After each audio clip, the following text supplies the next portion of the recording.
man suddenly tasted a hint of something eerie in the porridge his wife had cooked. A flash of fear crossed his face as he hastily questioned his son about what he had done. But Peter believed that his father had hurt his sister, and this was a form of revenge. However, his parents had never told Peter that he had a sister because they had imprisoned her within the walls of the house. Unbeknownst to the parents, their daughter had recently made contact with Peter. A few days prior, Peter had heard strange noises coming from the wall. Curious, he knocked on the wall and was shocked to find that there was a response from inside. He told his mother about this, but when she went to knock on the wall, there was no sound. His mother thought it was just the old house making noises, and Peter accepted this explanation. But the next day, the bizarre sounds appeared again. This time, Peter went to his father.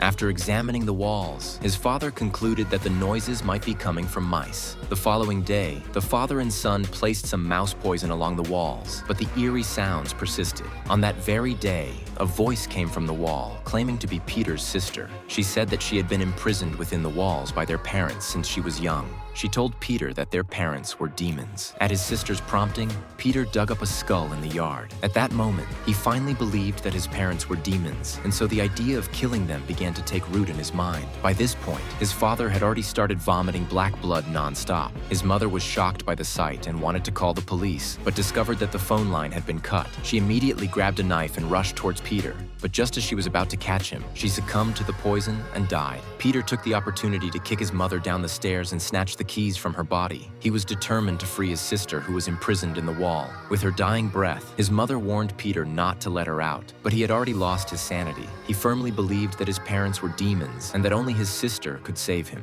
Peter went to his mother's bedroom and moved the grandfather clock aside. Sure enough, he found a small door behind it. He inserted the key into the lock and opened the cage that had imprisoned his sister. But a spine-chilling laugh emanated from behind the door, frightening Peter into frantically fleeing back to his room and tightly pressing against the door. His sister had already chased after him. Just as Peter was trembling in fear, a few children wearing Halloween masks arrived at his doorstep, asking for candy. The front door silently swung open, as if inviting them to enter this nightmarish house.